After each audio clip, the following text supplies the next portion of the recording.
Hello students. तो आज मैं आपके साथ जिन टॉपिक को लेके आया हूं वो ऐसा टॉपिक है जो नीट और जेई दोनों एग्जाम में बहुत उसका इम्पोर्टेंस लेवल रहता है। और उसमें से नीट की अगर मैं बात करूं 5 से 6 क्वेश्चन उस पर्टिकुलर सेगमेंट में से आते हैं। तो पर्टिकुलर सेगमेंट इजीएस्ट भी है और उसमें कंटेंट जो है वो भी कम है और वेटेज भी ज़्यादा है। इसलिए मैं उस पर्टिकुलर टॉपिक मॉडर्न फिजिक्स जिस नाम से उसको जाना जाता है उसको लेके आज आपके सामने आया हूं। मॉडर्न फिजिक्स जो है वो 3 पार्ट में डिवाइड की जाती है। पहला उसमें आता है dual nature of matter and radiations, उसके बाद एटॉमिक एंड न्यूक्लियर फिजिक्स और उसके बाद इलेक्ट्रॉनिक डिवाइसेस। तो ये तीनों ही चैप्टर इजी भी हैं और कोई भी बच्चा अगर अच्छे से उसके क्वेश्चन की प्रिपरेशन कर ले तो 100% श्योरिटी के साथ उसका क्वेश्चन नीट और जेई दोनों में बिल्कुल सही जाएगा। लिमिटेड टॉपिक्स हैं तो मैं उसके जो फर्स्ट पार्ट है dual nature of matter and radiation वहां से आज आपके सामने कुछ क्वेश्चन प्रेजेंट करूंगा। आप लोगों ने उन टॉपिक्स का फिर एक बार रिवीजन कर लेना, इन क्वेश्चंस को सॉल्व कर लेना और मैं श्योरिटी देता हूं कि आपका जो भी क्वेश्चन आएगा इन्हीं टॉपिक के इर्द गिर्द घूमता हुआ आएगा। ठीक है, तो लेट अस स्टार्ट कि फर्स्ट क्वेश्चन से स्टार्ट करते हैं, इजी पार्ट से चलेंगे। आपको पता है कि ड्यूल नेचर ऑफ मैटर में जो पहला टॉपिक रहता है हमारा that is photoelectric effect. Photoelectric effect जो है इसके ऊपर हमें कुछ बेसिक जानकारी होनी चाहिए। मैं टॉपिक कंसेप्ट्स पे ज्यादा नहीं जाऊंगा, मैं इतनी सी बात करूंगा कि हम बार बार बोलते हैं कि भाई फोटोइलेक्ट्रिक एमिशन किसी भी मेटल सरफेस से तभी पॉसिबल हो पाएगा अगर हमारा जो फोटोन है, फोटोन की frequency must be greater than, means light की जो फ्रीक्वेंसी है that must be greater than the threshold frequency. तो frequency of light must be greater than the threshold frequency of the metal.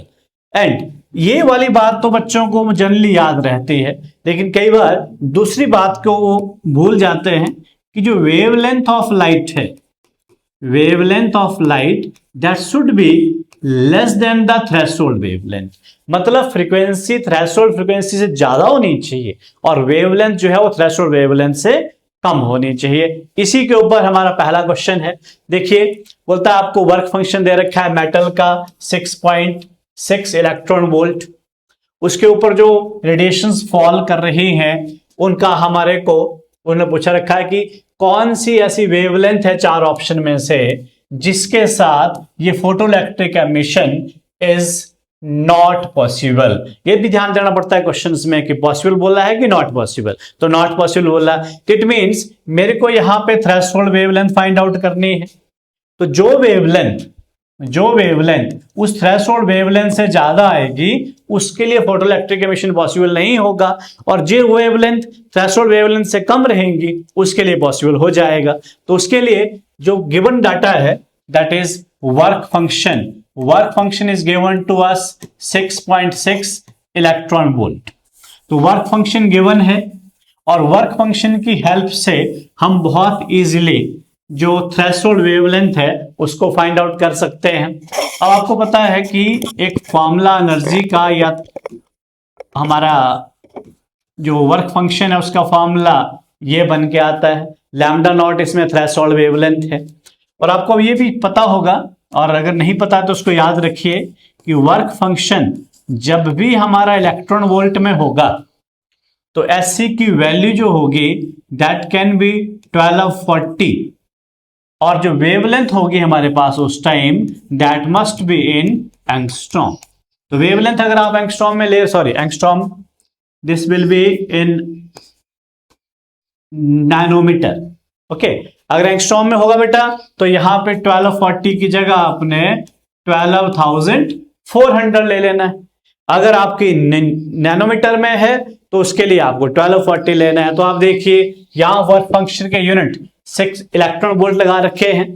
तो मैं यहां से अगर आपके सामने वेवलेंथ कैलकुलेट करूं तो वेवलेंथ के लिए आपके पास आ जाएगा 1240 डिवाइडेड बाई 6.6 इलेक्ट्रॉन वोल्ट, और इसके जो यूनिट बन के आएंगे इट विल बी नैनोमीटर।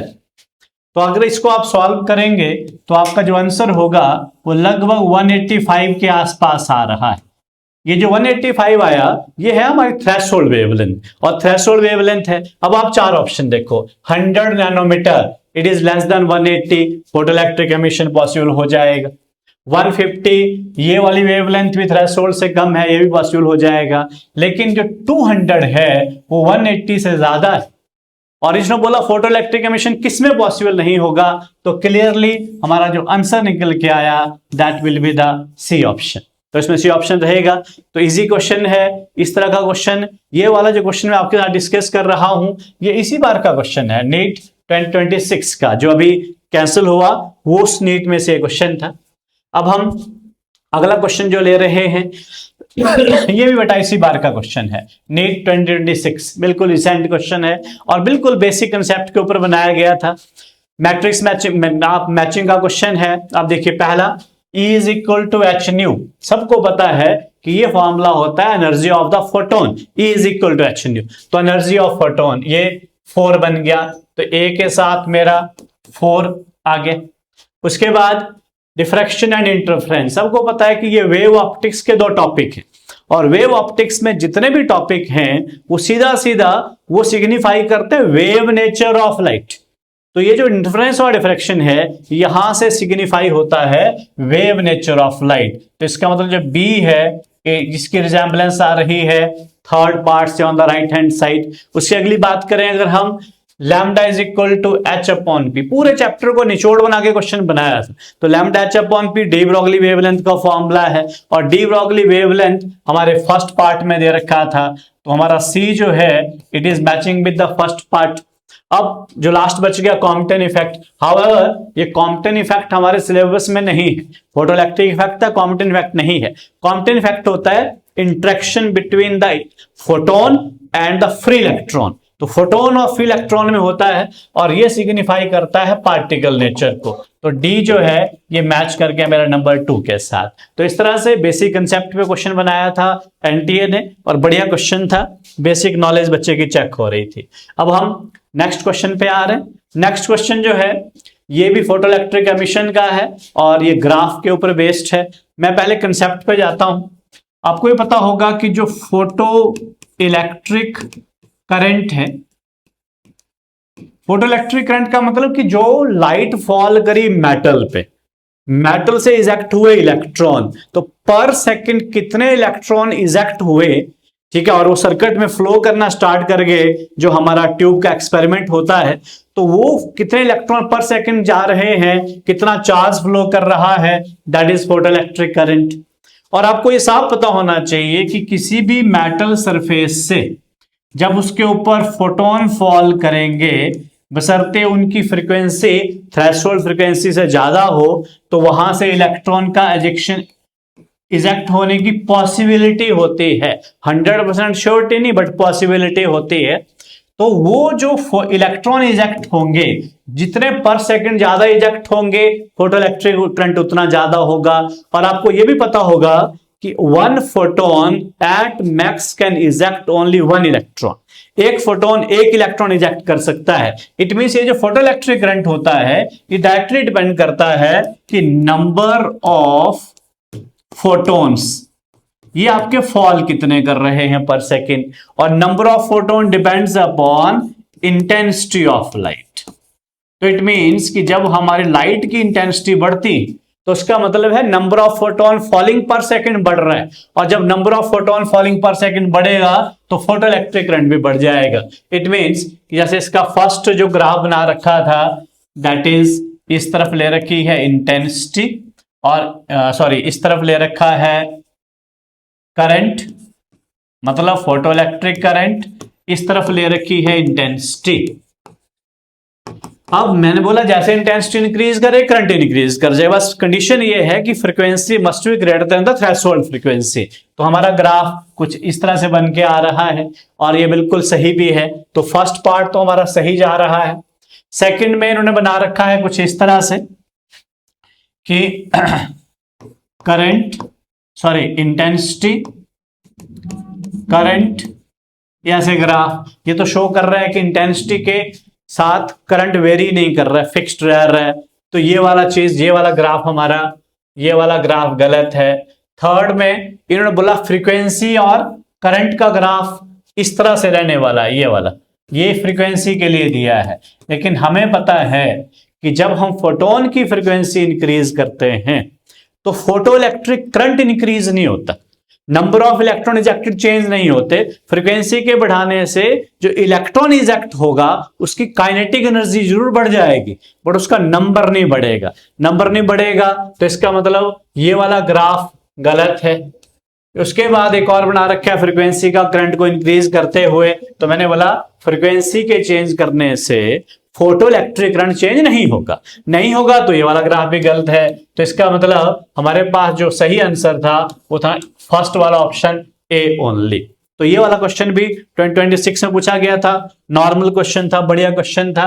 उसके बाद अब मैं नीट 2025 का क्वेश्चन उठा रहा हूं, मैं इस तरह से सीक्वेंस बना के कि एग्जामिनेशन जो एग्जामिनर है उसका माइंडसेट क्या है, वो किस तरह के क्वेश्चन बनाता है, वहीं से हम लोग डिस्कस कर रहे हैं। तो ये वाला क्वेश्चन जो है ये भी एक इंपॉर्टेंट टॉपिक पे है।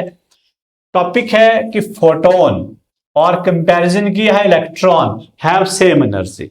यहां पे तो अभी आपका अगला क्वेश्चन जो है ये बहुत ही इंपॉर्टेंट टॉपिक है, और अगर आप इसके प्रीवियस ईयर जितने पिछले 15 सालों के उठा लो, ये वाला जो कंसेप्ट है इसको बार बार एग्जामिनर पूछ रहा है और बच्चे बार बार इसके ट्रैप में आ जाते हैं। तो एग्जामिनर बोलता है कि मेरे पास एक फोटोन है और एक इलेक्ट्रॉन है, दोनों की एनर्जी सेम है, फोटोन और इलेक्ट्रॉन की एनर्जी सेम है। तो इसमें आपको समझना पड़ेगा बेटा, समझने वाली बात क्या है कि फोटोन और इलेक्ट्रॉन इन दोनों में मेजर डिफरेंस क्या है। तो देखो चैप्टर के नाम पे क्वेश्चन है ये। फोटोन का मतलब होता है रेडिएशन, फोटोन एक रेडिएशन है, वो कोई पार्टिकल नहीं है, मतलब अगर उसको हम प्योर पार्टिकल नहीं अज्यूम कर सकते, वो रेडिएशन है।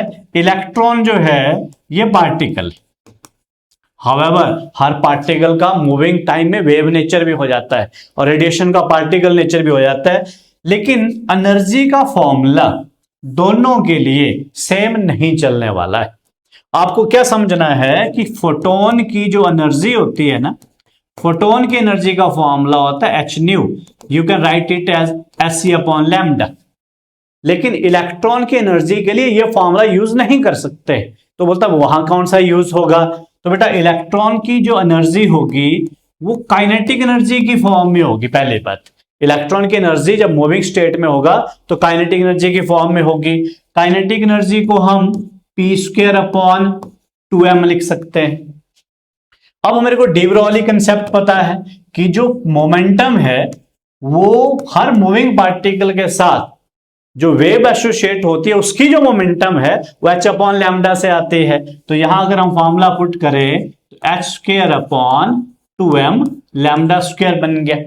तो ये जो फॉर्मूला मैंने राइट साइड में लिखा एनर्जी का, काइनेटिक एनर्जी, ये इलेक्ट्रॉन के लिए है, और ये जो फॉर्मूला मैंने यहां लिखा ये फोटोन की एनर्जी के लिए है। तो ये आपको पहले मेनली याद रखना है, क्योंकि यहां बच्चे जो है इस ट्रैप में आके फंस जाते हैं। अब क्वेश्चन क्या बोल रहे हैं, क्वेश्चन बोल रहे हैं कि मेरे पास जो एनर्जी है वो तो सेम है, वेवलेंथ की इन्होंने वेवलेंथ की रेशो पूछी है, wavelength of photon to the wavelength of electron, मतलब फोटोन की वेवलेंथ डिवाइड बाय इलेक्ट्रॉन। तो बेटा मैं यहीं से क्वेश्चन उठाऊंगा। देखो एनर्जी दोनों की सेम बोली है, इधर मेरा हो गया H C upon lambda, lambda of the photon.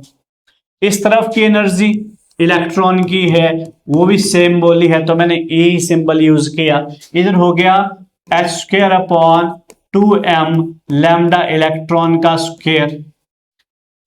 अब मैंने क्या किया, देखो यहां से और वहां से मैंने दोनों चीजों को, पहले मैंने यहां से लैम्डा पी निकाला फोटोन की वेवलेंथ, तो आ गई एच सी अपॉन ई। वहां से मैंने वेवलेंथ इलेक्ट्रॉन की फाइंड आउट कर ली, तो आ गया एच स्क्वायर अपॉन 2m ई।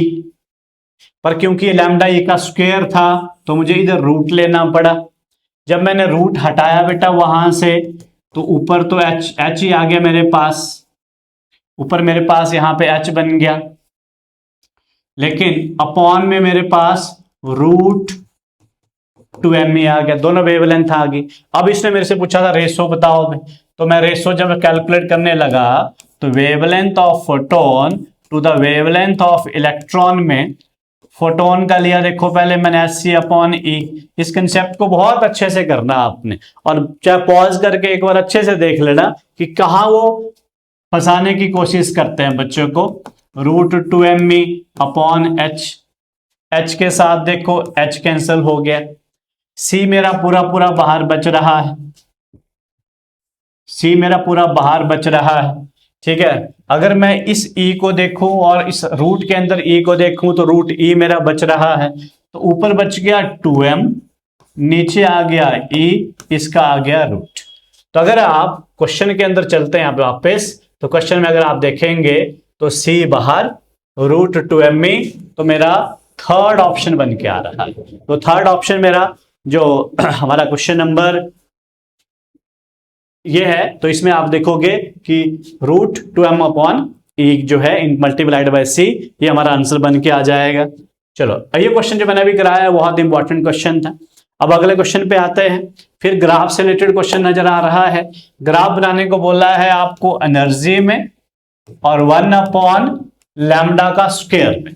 अगर आप ध्यान से देखिएगा तो ये जो एनर्जी है, this is the E is the wave energy, kinetic energy है ये, ठीक है। और है किस चीज की? फ्री पार्टिकल की, इमीन रेडिएशंस की नहीं है, पार्टिकल की है। तो अभी हमारी बात हो रही थी इलेक्ट्रॉन भी एक पार्टिकल है, तो अगर मैं इलेक्ट्रॉन की एनर्जी की बात फिर से करूं तो मेरा काइनेटिक एनर्जी की फॉर्म में जब होगा तो p²/2m आ जाएगा। p की वैल्यू पुट करोगे बच्चों तो h²/2m² बन जाएगा। तो ये काइनेटिक एनर्जी का फॉर्मूला आ गया। अब जो ग्राफ देखो, आपने एक चीज याद रखनी, जब भी वो ग्राफ बनाने को बोलते हैं ना आपको, तो ग्राफ में आपको क्या ध्यान रखना है, देखो कि जिस जिसके बीच में ग्राफ बनाना है ना उसको सर्कल कर दो। देखो एक E हो गया, उधर बोला 1/λ², तो मैं ऐसे 1 लिख लेता हूं ऐसे, ये इसको छोड़ के जितनी भी चीजें आपको नजर आ रही हैं, चाहे वो h है चाहे m है, दीज आर द कांस्टेंट्स। तो जब ये कांस्टेंट है तो अगर आप ध्यान से देखोगे तो साफ पता लग जाएगा कि एनर्जी इज प्रोपोर्शनल टू 1/λ²। अब बेटा E की पावर जिसका ग्राफ बोल रहा है 1 है, 1/λ² को इकट्ठा लेना, लैम्डा नहीं λ² को एक साथ लेना है, इसकी पावर भी 1 है। तो बेटा जब आमने सामने हो, पावरें 1 1 हो, तो आपको क्लैरिटी होगी उस केस में graph must be a straight line. Straight line graph होता है, डायरेक्टली प्रोपोर्शनल टू होते हैं। अब ग्राफ में ऑप्शन देख लो बेटा, ये हमारा सी ऑप्शन है, साफ दिख रहा है कि स्ट्रेट लाइन ग्राफ बन रहा है, ठीक है। तो प्रोपोर्शनलिटी इक्वेशन बन के आ रही थी, तो ये आपका बेस्ट ऑप्शन बन के आया, ये नीट 2024 का है। तो आप देख रहे हैं कि क्वेश्चंस का लेवल अगर आप इस चैप्टर से देखें तो कोई हायर साइड को नहीं जा रहा है। अगला क्वेश्चन नीट 2024 का क्वेश्चन है। तो नीट 2024 में अगर आप देखेंगे क्वेश्चन में, तो ये क्वेश्चन द्वारा अगर आप 26 का क्वेश्चन देखोगे इस चैप्टर का और 24 का क्वेश्चन देखोगे तो आपको दिख जाएगा कि एग्जामिनर कितना रिपीटिव है, बार बार उन्हीं कंसेप्ट पे क्वेश्चन पूछते हैं। देखिए क्वेश्चन क्या है, क्वेश्चन द्वारा उसी तरह का है, बोलता है आपको बताना है कि ये 4 स्टेटमेंटें हमने दे रखी हैं, इनमें से आपको बताना है कि कौन सी स्टेटमेंट जो है वो गलत, कौन कौन सी स्टेटमेंट सही है, मल्टीपल। देखो energy of photon E is equal to H nu, हर बच्चे को, दुनिया के बच्चे को पता है E is equal to H nu energy of photon है। Velocity of photon is c, ऊपर क्लियर कर दिया, speed the speed of light. तो बेटा जो लाइट की स्पीड होगी वही फोटोन की स्पीड होगी, तो आपका B भी सही है। मोमेंटम ऑफ फोटोन, तो बेटा फोटोन की मोमेंटम जब आती है तो उसका फॉर्मूला E/c होता है, E इक्वल टू mc होता है, तो P इक्वल टू E/c हो गया। तो बेटा एनर्जी का फॉर्मूला h न्यू है, h न्यू/c हो गया, तो नेचुरली ये भी सही चला गया, फर्स्ट भी सही, सेकंड भी सही, थर्ड भी सही। अगर आप देखो ABC वह बिल्कुल वैसे क्लियर हो गया कि फर्स्ट ऑप्शन होगा, फोर्थ को पढ़े बिना।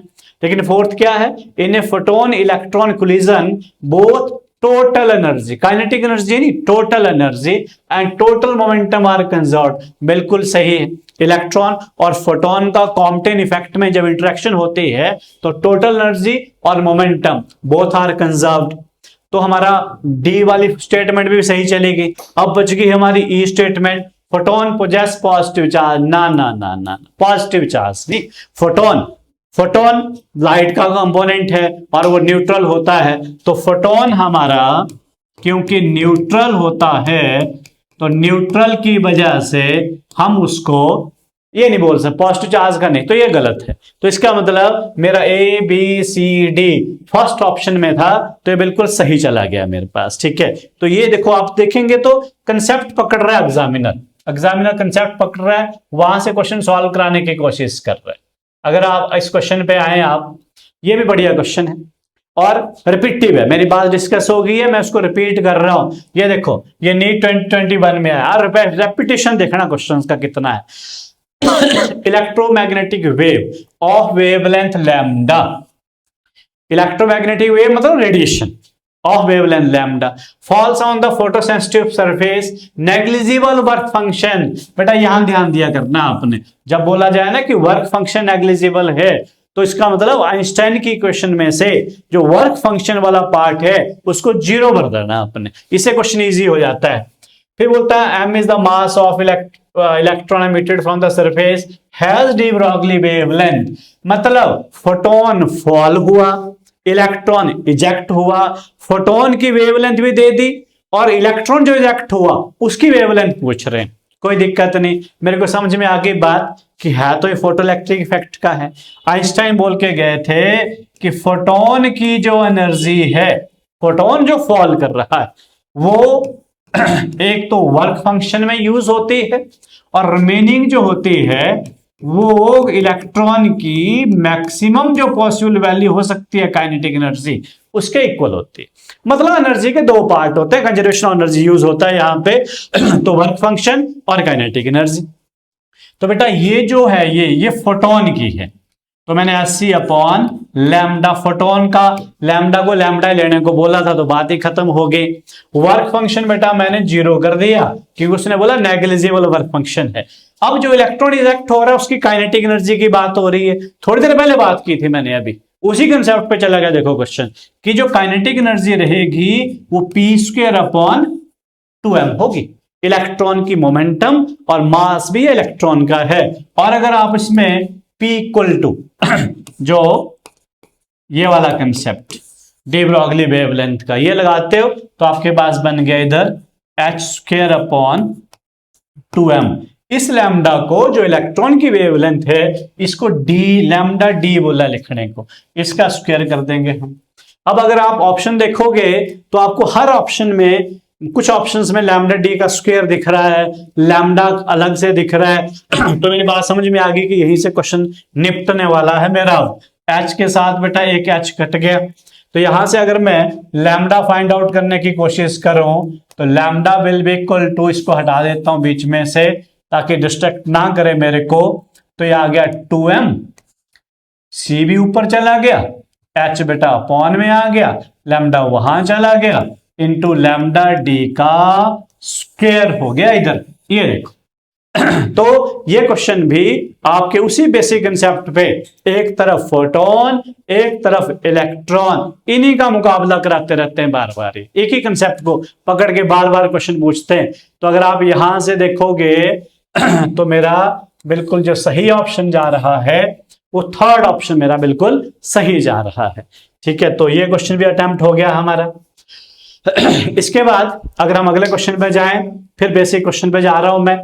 क्वेश्चन मैंने ऐसे वाले सिलेक्ट किए जो एग्जामिनर ने पूछे हैं, मतलब PYQ है, और वही क्वेश्चन आपका इस टाइम अटेम्प्ट करने का बनता भी है ताकि एग्जामिनर का माइंड रीड कर सके और अच्छे से अटेम्प्ट कर सके। नंबर ऑफ फोटोन पर second on average emitted by the source of photoelectric light of wavelength this. बेटा लाइट की वेवलेंथ दे दी 600 नैनोमीटर, नैनोमीटर यूनिट का ध्यान रखना है। उसके बाद बोला कि जो पावर एमिट हो रही है that is given 3.3 10⁻³ what. Planck's constant की वैल्यू भी दे रखी है और आपसे नंबर पूछा है। तो पहले देखो आपको पता होना चाहिए कि जो पावर होती है ये एनर्जी पर यूनिट टाइम होती है। बेसिक फॉर्मूला पावर का energy per unit time. Energy को हम एक फोटोन की एनर्जी होती है एच न्यू, एक फोटोन की। तो नंबर ऑफ फोटोन अगर एन फॉल कर रहे हैं तो मैंने एन लिख दिया।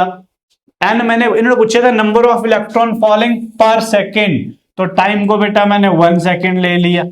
एन नंबर ऑफ फोटोन पर सेकेंड हो गया, टाइम मेरा 1 सेकेंड हो गया। तो यहां से पावर मेरा एन, एच न्यू को मैंने सी अपॉन लैम्डा लिख दिया। इसमें बेटा लैम्डा मेरे को गिवन है, लैम्डा मेरे को गिवन है, एच भी गिवन है, सी मेरा नॉन है। तो मेरे से पूछे थे नंबर ऑफ फोटोन, तो N will come out to be power into lambda upon H into C. बेटा power is given, lambda is given, C is given, N is this, H is also given. तो by calculating this you will get the value of N, number of photon falling per second. Calculation में skip मार रहा हूं, आगे चलते। अगले में अगर चले हम क्वेश्चन में, ये जो क्वेश्चन हम डिस्कस कर रहे हैं इनको आप एक बार अच्छे से पॉज करके खुद सॉल्व कर लीजिए। आपका 100% क्वेश्चन यहीं से घूम घूम के आ रहे हैं, यही रेपिटेटिव है। De Broglie wavelength of electron moving with kinetic energy this. तो बेटा मेरे को इलेक्ट्रॉन दागे दोबारा कंसेप्ट वही, इलेक्ट्रॉन की काइनेटिक एनर्जी, इलेक्ट्रॉन की काइनेटिक एनर्जी आती है हमारी h² अपॉन 2m लैम्डा का स्क्वायर। ये मेरे से लैम्डा पूछ रहे हैं यहां से, ठीक है। अगर आपको याद हो तो आपको एक कंसेप्ट और कराया था कि अगर हम किसी इलेक्ट्रॉन को एक्सेलरेट करवाएं by applying the potential difference, जैसे ना ये देखिए, जैसे ये इलेक्ट्रॉन है, यहां मैं पोटेंशियल डिफरेंस अप्लाई कर दूं ऐसे, ठीक है। पोटेंशियल डिफरेंस है सपोज करो V, तो उसकी वजह से ये एक्सेलरेट करता था और इसकी जो एनर्जी होती थी वो EV के बराबर आ जाते हैं। और यहां से जब हम वेवलेंथ निकालते हैं, डी ब्रोगली वेवलेंथ, तो आता था 12.27 अपॉन रूट ऑफ दिस, और इसके यूनिट लगते हैं बेटा एंगस्ट्रॉम में। तो वेवलेंथ हमारी 12.27 रूट V। कई बार बेटा इसको ऐसे भी लिखा होता है 150 अपॉन V का रूट, एक ही बात है। 150 का रूट अगर आप करोगे ना तो अप्रोक्सीमेटली 12.27 के आसपास आएगा। तो इससे हम एंगस्ट्रॉम में वैल्यू आती है।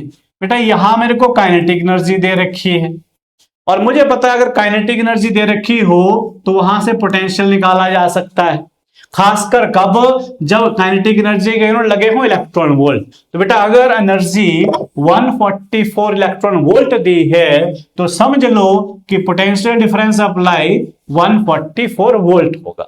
ये मेरी बात फिर सुन लो कि एनर्जी अगर काइनेटिक एनर्जी इलेक्ट्रॉन वोल्ट में दी है, उसमें से E हटा दिया जाए तो पोटेंशियल डिफरेंस आ जाता है। तो 144 वोल्ट हो गया। तो बेटा अगर 144 वोल्ट हो गया तो लैम्डा मेरे से पूछ रखा है, तो 12.27 अपॉन 144 का रूट, जानबूझ कैसी वैल्यू दी है इजीली निकल जाए, तो 12.27 अपॉन 12, और याद रखिए कि इसके यूनिट जो होंगे that will be in angstrom. तो अगर आप इससे कट करोगे तो 1 पॉइंट समथिंग बनने वाला है, 10 की पावर -10 है। अगर ऑप्शन देखें तो इन्होंने उसमें नहीं दे रखे, एंगस्ट्रॉम में नहीं दिए, नैनोमीटर में दिए हैं। तो आपको पता होना चाहिए कि 1 angstrom means 10 power -10, 1 nanometer that will be 10 power -9। तो आप इन दोनों को कन्वर्ट कर लो, इजी होता है। आप एंगस्ट्रॉम से इसको नैनोमीटर में कन्वर्ट कर लो, तो थोड़ा सा यूनिट का ध्यान रखिएगा कन्वर्जन करते बार, और आपको आसानी से इसका करेक्ट आंसर मिल जाएगा। उसके बाद अगर हम बात करें नेक्स्ट क्वेश्चन की, नेक्स्ट क्वेश्चन फिर हमारा फोटोइलेक्ट्रिक एमिशन के ऊपर है। तो फोटोइलेक्ट्रिक एमिशन के ऊपर क्वेश्चन देखें, नीट 2018 का क्वेश्चन है ये। तो 2008 क्वेश्चन और बिल्कुल सिमिलर क्वेश्चन जेईई मेंस में पूछा हुआ था, almost without making any change, same question पूछा गया था। क्वेश्चन क्या है देखो, कि बोलता लाइट की फ्रीक्वेंसी 2 न्यू नॉट है। फिर क्लियर कर दिया साथ में एग्जामिनर ने कि न्यू नॉट जो ये ले रखा है यहां पर, ये थ्रेशोल्ड फ्रीक्वेंसी है। वो एक मेटल पे फॉल करी और उसका मैक्सिमम वेलोसिटी जो इलेक्ट्रॉन इजेक्ट हुआ वो v1 है, जो इलेक्ट्रॉन वहां से इजेक्ट हुआ उसकी स्पीड भी बता दी। अच्छा अब देखो उसके बाद बोलता है कि फ्रीक्वेंसी को अगर मैं 5 न्यू नॉट कर दूं, मतलब पहले फ्रीक्वेंसी 2 न्यू नॉट थी, अब फ्रीक्वेंसी कर दी 5 न्यू नॉट, तो 5 न्यू नॉट जब फ्रीक्वेंसी कर दी तो स्पीड बोलता v2 है। तो बताओ कि v1 और v2 की रेशो क्या है। बहुत सिंपल, मुझे साफ दिख रहा है कि ये फोटो इलेक्ट्रिक एमिशन में आइंस्टाइन की क्वेश्चन से सॉल्व होगा। वही क्वेश्चन बोलती कि energy of the photon H new होती है, पर न्यू को इसने 2 न्यू नॉट लेने को बोला था, is equal to work function वो यहां एच न्यू नॉट होगा, प्लस काइनेटिक एनर्जी की maximum value half M v1 का स्क्वायर। ये बन गई बेटा हमारी फर्स्ट इक्वेशन। अगर आप सेकंड देखोगे, अगली बार जो फोटोन फॉल हुआ उसकी फ्रीक्वेंसी 5 न्यू नॉट है, तो 5 टाइम्स ले ली मैंने उसको। वर्क फंक्शन थोड़ी चेंज हो जाएगा, जब हमने मेटल नहीं चेंज किया तो वर्क फंक्शन भी चेंज नहीं होगा, तो वो वैसे का वैसा रहा। और चेंज हुई तो सिर्फ और सिर्फ उसकी स्पीड चेंज होगी। तो 2 इक्वेशन मेरे पास बन के आ गई। जब मेरे पास 2 इक्वेशन बन के आई, मेरे को v1 और v2 की वैल्यू का रेशो पूछा हुआ था, तो पहले मैंने देखा कि अगर मैं फर्स्ट इक्वेशन से यहां 2h न्यू नॉट है, यहां h न्यू नॉट है, इसको इधर बुला लूं तो ये बन गया h nu not half m v1 का स्क्वायर। अब आप इससे आगे देखें, अगर ये 5h न्यू नॉट है और उधर 1h न्यू नॉट है, तो इधर बुला लेंगे अगर हम इसको, तो 4h न्यू नॉट बन जाएगा। अगर आप उस तरफ देखोगे तो हाफ m v2 का स्क्वायर हो गया। मेरे को v1 और v2 की रेशो निकालनी थी, मैंने क्या किया, इनको पहले सिंपली डिवाइड कर दिया है आपस में। जब बेटा डिवाइड किया तो h nu naught left hand side में it comes out to be only 1/4। On the right hand side half m, half से गया m गया, v1 और v2 का होल स्क्वायर बन गया बेटा ये 1/4। जब ये होल स्क्वायर बना तो वहां से मैंने देखा कि अब इसको अगर हम इधर का स्क्वायर हटा दें तो यहां v1 अपॉन v2 की जो रेशो बन के आई 1:2 आई। तो अगर ऑप्शन देखें हम तो 1:2 जो है ये फर्स्ट ऑप्शन हमारा सही ऑप्शन निकल के आ गया। ठीक है, तो इस तरह का क्वेश्चन बार बार रिपीटिव होता है, आगे चल के भी ऐसा क्वेश्चन मैं डिस्कस करूंगा, तो आप वहां भी उसको देख सकते हैं।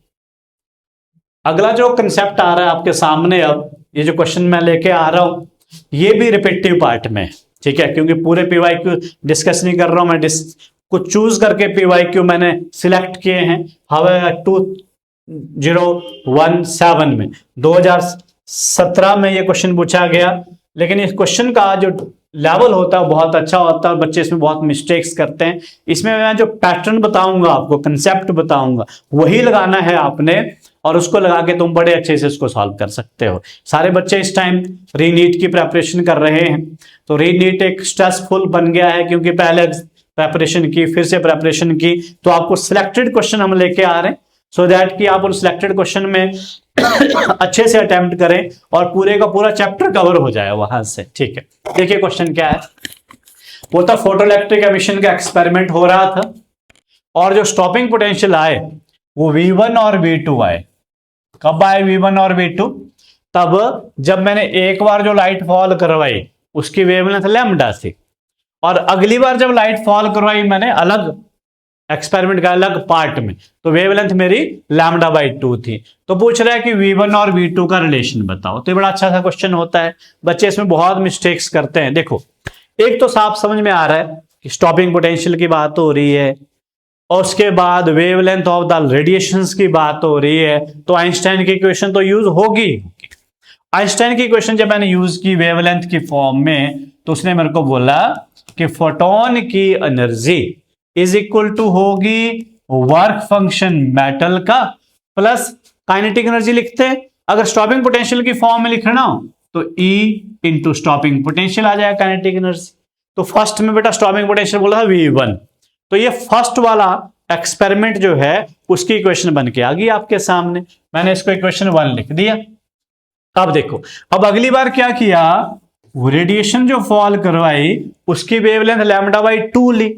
तो लैम्डा बाई 2 के बजाय मैंने 2 यहां लिख दिया। देखो वर्क फंक्शन थोड़ी चेंज होगा, जब मेटल ही नहीं चेंज हुआ तो वर्क फंक्शन भी नहीं चेंज होना। ठीक है, तो अब अगर बात आ गई कि ई V1 को V2 लिख दिया।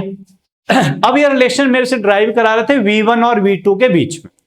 अब मैंने देखा यार V1 V2 की तो बात हो रही है ऑप्शंस में, बट ये वर्क फंक्शन का मुझे कहीं पे रोल नजर नहीं आ रहा है। ग्रेटर देन लेस देन की फॉर्म में कर सकते हैं। तो बेटा आप ट्रिक समझो, आप जब भी ऐसा क्वेश्चन आपके सामने आएगा जिसमें ये ग्रेटर देन लेस देन के साइन आएंगे, आपने क्या करना, वो दो इक्वेशन जो बन के आएंगी, दो इक्वेशनों में से एलिमिनेशन मेथड यूज करना है। अब बोलता ठीक है भाई कर तो लेंगे, पर एलिमिनेट किसको करेंगे? तो बेटा एलिमिनेट उसको करना है जिसकी इंफॉर्मेशन दे रखी है। देखो V1 V2 तो के बारे में पूछा हुआ है, वर्क फंक्शन की क्वेश्चन में कहीं बात भी नहीं है। तो बोलता एलिमिनेट किसको करना? तो एलिमिनेट करना है लैम्डा वाले पार्ट को। तो बोलता वो कैसे एलिमिनेट करना? तो बोलता लैम्डा वाले पार्ट को एलिमिनेट करने के लिए मैंने इस ऊपर वाली इक्वेशन को, बेटा ऊपर वाली इक्वेशन को मैंने क्या किया, 2 से मल्टीप्लाई कर दिया। देखो ऐसे ऐसे 2 से मल्टीप्लाई कर दिया। जैसे मैंने 2 से मल्टीप्लाई किया तो दोनों की लेफ्ट हैंड साइड सेम होगी। जब दोनों की लेफ्ट हैंड साइड सेम हो गई तो मैंने क्या लिखा, देखो कि ये लेफ्ट हैंड साइड सेम है तो डेफिनेटली राइट हैंड साइड भी सेम होगी। तो 2F0 plus 2EV1 will be equal to work function phi naught जो था हमारे पास प्लस EV2 हो गया। और V1 V2 को रिलेट करवाना था मेरे को, तो V1 V2 को रिलेट कराना था तो मैंने क्या किया, वर्क फंक्शन को एक तरफ इकट्ठा कर लिया, phi naught is equal to E common ले लिया उधर, V2 माइनस 2V1 अरेंज करके मैंने यहां पहुंचा दिया। मेरे को V2 V1 का रिलेशन चाहिए, तो V2 minus 2V1 is equal to बेटा वर्क फंक्शन अपॉन E आया। अब ये ध्यान देने वाली बात आई। अब देखो बेटा इसका और इसका जो डिफरेंस है वो ये आ रहा है, वर्क फंक्शन का भी नेगेटिव नहीं होता। E की वैल्यू नंबर है तो ये वैल्यू पॉजिटिव में है। दो का डिफरेंस तभी पॉजिटिव आता है अगर पहले वाली चीज बड़ी हो। तो यहां से साफ पता लग गया मुझे कि ये पॉजिटिव तभी आ सकता है अगर V2 is greater than 2V1 है। तो इसका मतलब V2 की वैल्यू 2V1 से बड़ी होनी चाहिए। अब ऑप्शन देखते हैं, ये बहुत इंपॉर्टेंट क्वेश्चन मैंने आपको पहले बताया, ये आंसर निकल गया इसका कि V2 की वैल्यू 2V1 से बड़ी है। तो आप देख सकते हैं कि ये जो मैंने क्वेश्चन अभी करवाया इसका बहुत अच्छा डिफिकल्टी, मतलब इसका जो इंपॉर्टेंस लेवल है वो बहुत ज्यादा रहता है, इसलिए आप इसको बहुत अच्छे से करिएगा। अब जो अगला क्वेश्चन आपके सामने आ रहा है ये क्वेश्चन भी बहुत इंपॉर्टेंट है। 2016 में ये क्वेश्चन पूछा गया था जब हमारा डिफिकल्टी लेवल थोड़ा हायर साइड को लग गया था एग्जाम का आने। क्वेश्चन क्या था देखो, when A metallic surface is illuminated by light of wavelength lambda, तो वेवलेंथ लैम्डा है तो स्टॉपिंग पोटेंशियल V आ रहा है। अब अगली बार वेवलेंथ को हमने 2 लैम्डा कर दिया तो स्टॉपिंग पोटेंशियल जो है वो V/4 बन गया। तो थ्रेशोल्ड वेवलेंथ, अब इस बार थोड़ा सा क्वेश्चन अगर आप देखिए ना तो पिछले वाले से लगता है मिलता जुलता है, नहीं कुछ अलग पूछा है आप थ्रेशोल्ड वेवलेंथ फाइंड आउट करो। मैं समझ गया क्वेश्चन तो वही है आइंस्टाइन की इक्वेशन से जुड़ा हुआ, पर वर्क फंक्शन बीच में घुसा दिया उन्होंने थ्रू द थ्रेशोल्ड वेवलेंथ। तो थ्रेशोल्ड वेवलेंथ की फॉर्म में अगर वर्क फंक्शन लिखना है तो इक्वेशन ये बन गई। काइनेटिक एनर्जी की जगह स्टॉपिंग पोटेंशियल की फॉर्म में लिखना है तो इक्वेशन ये बन गई। ये हमारी फर्स्ट इक्वेशन आ गई। अगर हम सेकंड की बात करें बेटा तो अगली बार क्या किया, इस वेवलेंथ को ट्वाइस लैम्डा कर दिया, वेवलेंथ बढ़ा दी पर क्योंकि मेटल चेंज नहीं किया तो वर्क फंक्शन चेंज नहीं हुआ, पर स्टॉपिंग पोटेंशियल जो है वो V/4 हो गया, इक्वेशन 2। अब बेटा फिजिक्स का रोल खत्म, मैथ्स का रोल शुरू। आप ध्यान दो पूछा क्या है क्वेश्चन में। सबसे इंपॉर्टेंट बात होती है बच्चे को ये पता लगना चाहिए पूछा क्या है और मेरे को अटैक कहां करना है। तो बेटा मेरे से पूछा है थ्रेशोल्ड वेवलेंथ, तो मेरा अटैक जो है वो थ्रेशोल्ड वेवलेंथ के ऊपर ही जाने वाला है। तो थ्रेशोल्ड वेवलेंथ के ऊपर जब मैंने अटैक किया तो मुझे लगा कि यार सारे ऑप्शन में ये जो पोटेंशियल वाली टर्म है वो तो गायब है। तो पोटेंशियल वाली टर्म मेरे को ये दिख रही है, देखो ये और ये गायब है सारे ऑप्शन में। तो बेटा यही अटैक मारना होता है, ठीक है, जहां कमजोर पोर्शन लगे क्वेश्चन का वहीं अटैक करना होता है। तो कमजोर पोर्शन यही है कि पोटेंशियल वाली टर्म गायब है। तो बेटा मैंने क्या किया, इस निचले वाली इक्वेशन को 4 से मल्टीप्लाई कर दिए। अब मल्टीप्लाई किया तो ये 4 से 4 कट गया। अब मैं समझ गया, देखो ईवी और ये भी क्या बन गया, ईवी। मेरे को जगह मिल गई क्वेश्चन में एंट्री करने की। तो मैंने देखो यहां देखें तो ये 2 हो गया। मैंने क्या किया, इक्वेशन 2 में से इक्वेशन 1 को सबट्रैक्ट कर दिया। देखो सबट्रैक्ट क्यों किया, देखो ये मेरे को बड़ा दिख रहा है 2SC/λ, SC/λ छोटा दिख रहा है, तो मैंने इसमें से इसको सबट्रैक्ट किया। तो बेटा लेफ्ट हैंड साइड में से जब लेफ्ट हैंड साइड को सबट्रैक्ट किया तो मेरा SC/λ बन गया। यहां 4 है वहां 1 है, तो ये आ गया 3 SC/λ आ गया। ये तो ईवी है और ये भी ईवी है, खत्म, कहानी खत्म हो गई। SC से SC चला गया। ये मेरे से पूछ रहे थे कि थ्रेशोल्ड वेवलेंथ बताओ, तो बस खत्म, थ्रेशोल्ड वेवलेंथ निकल के आ गई थ्राइस ऑफ लैम्डा।